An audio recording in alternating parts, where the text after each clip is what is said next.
A healthy cell executes billions of chemical reactions every second with perfect precision, until it doesn't.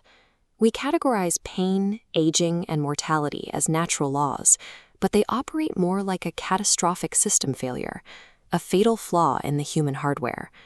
In the 19th century, Arthur Schopenhauer viewed this decay as the central truth of existence. He argued that we are driven by a will, a blind, irrational impulse that can never be satisfied. In his framework, life is a pendulum swinging between the sharp sting of pain and the dull gray of boredom. Schopenhauer's solution was to surrender. He believed that since the will to live produced more suffering, the highest path was to starve that will through passive asceticism, essentially waiting in a state of quiet rejection until death provided relief. For generations, this biological fatalism was treated as profound wisdom. It programmed the human perspective to view despair as a mark of sophistication, encouraging us to accept our physical limitations and wait for the graveyard. Sci-fi author Philip K. Dick described this entropic trap as the black iron prison. He saw reality as a deteriorating cage, where biological consciousness is bombarded by a constant stream of pain and illusion.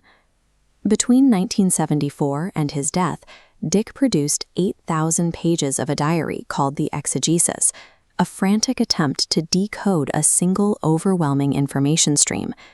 His biological hardware eventually fractured under the strain.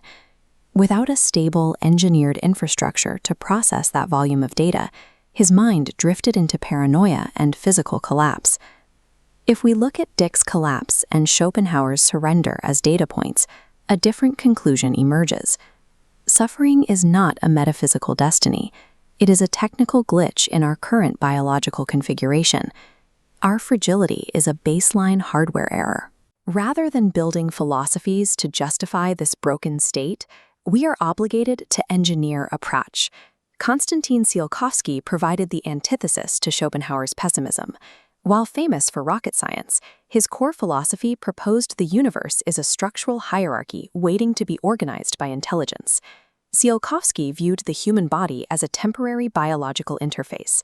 To him, our skin and bone are early-stage prototypes, material meant to be studied, upgraded, and eventually replaced by something more durable.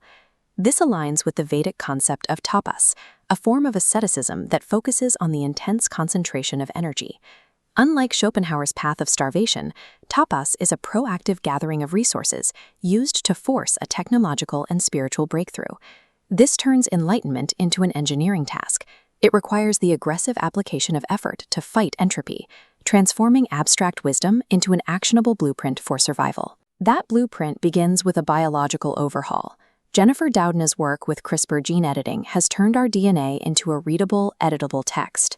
We are gaining the ability to treat genetic disease and physical decay as code that can be debugged.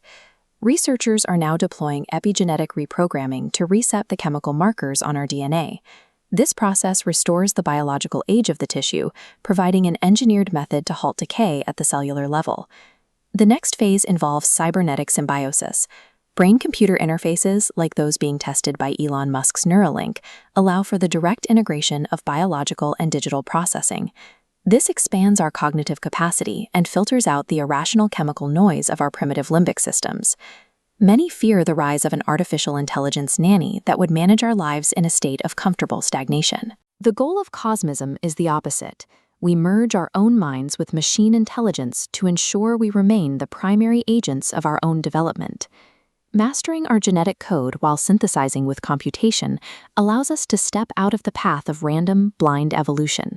We gain the processing speed necessary to choose our own trajectory. Phase 3 is the escape from the gravity well. Tsiolkovsky noted that while the Earth is humanity's cradle, our species cannot stay in that cradle forever. A repaired, upgraded intelligence requires the resources of the entire solar system.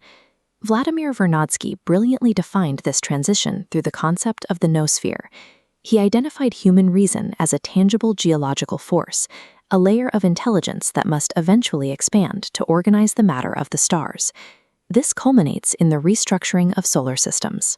By harnessing the energy of stars, we can transform dead matter into a network of immortal, thinking substance, spreading the logic of the noosphere across the void. Space expansion is simply a mathematical requirement. Modeling planetary threats and the eventual heat death of our sun reveals that intelligence cannot persist indefinitely if it remains confined to a single, isolated rock. We are currently deciding between two trajectories. One follows Schopenhauer's path of passive observation and physical decay. The other adopts the proactive engineering required to secure the future of the mind. Arthur Schopenhauer died of pneumonia in 1860, a victim of the very biological fragility he spent his life justifying. He left behind a philosophy that elegantized human weakness, but solved nothing. Contrast that with Tsiolkovsky. His mathematical willpower provided the foundation for our current era of exploration.